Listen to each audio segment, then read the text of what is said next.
In this video, I want to show you how to knit the diagonal seed stitch. Essentially, what diagonal seed stitch is a stockinette stitch that uses purl bumps to create these little diagonal seeds of texture, and they run up diagonally across your work in a nice seamless line. It's not a reversible stitch, so it does have a very definite right and wrong side. This is quite clearly the right side, and if I flip the piece over, you can see that the wrong side is not ugly, it just doesn't have that smooth stockinette side that the front of your work has. It's a 6-row repeat that uses just knit and purl stitches, so it is nothing overly complicated to get the hang of.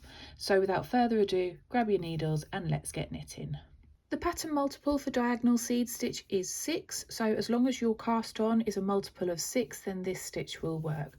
I'm just going to cast on a very small sample of 24 stitches today, but you can cast on as many or as few stitches as you'd like. Row 1 is a right side row, as are all of your odd numbered rows for this stitch pattern. For row 1, you are going to work across, working the following block of 6 stitches. So you are going to purl the first stitch and then knit the next 5 stitches.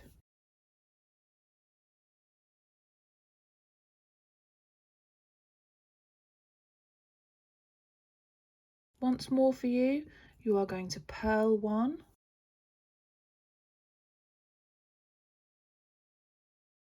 and knit 5.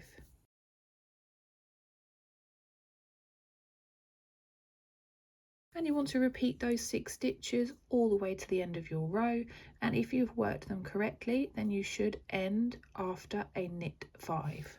Row 2 is a wrong side row, and you want to start by purling the first 4 stitches.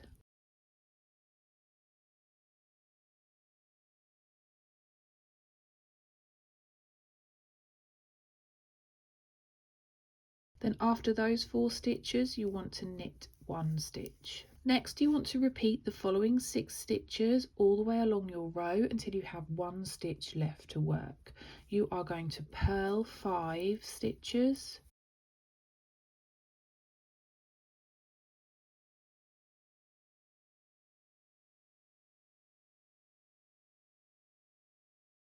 and then knit 1 stitch. And you want to repeat that block of purl 5, knit 1 until you have 1 stitch left to work.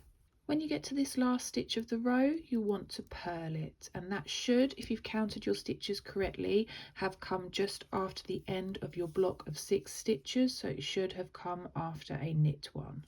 Row 3 is another right side row, and you want to start your row by knitting the first 2 stitches. Next, you want to purl 1 stitch, and then you're going to repeat the following 6 stitches until 3 stitches before the end of your row. You are going to knit 5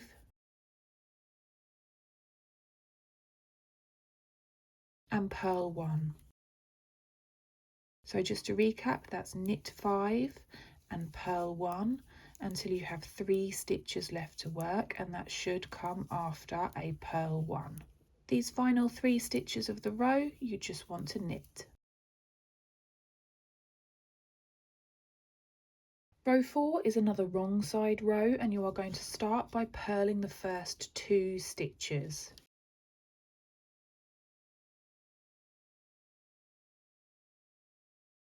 Then you want to knit 1 stitch, and then we will work our 6 stitch repeat until we have 3 stitches left to work in the row.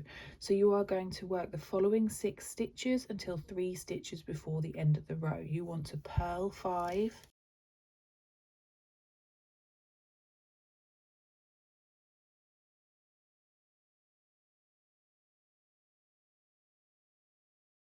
and knit 1. So just once more, that's purl 5 and knit 1 until you have 3 stitches left to work, and that should come after a knit 1. The final 3 stitches of the row, you just want to purl.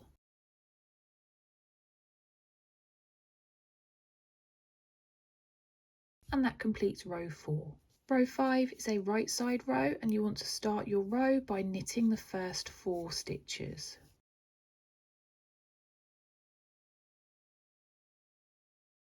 Then you want to purl 1 stitch, and after that we are going to work the following 6 stitches until we have 1 stitch left. So you are going to knit 5,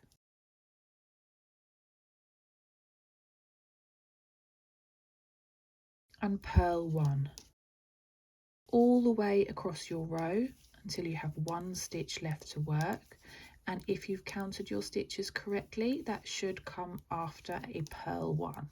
So knit 5 and purl 1 until you have 1 stitch left to work. This final stitch of the row you just want to knit,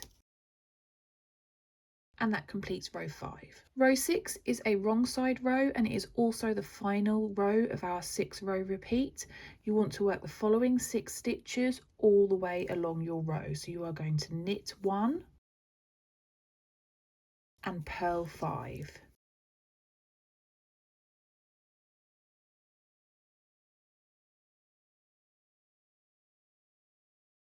So just once more, knit 1 and purl 5 all the way to the end of your row.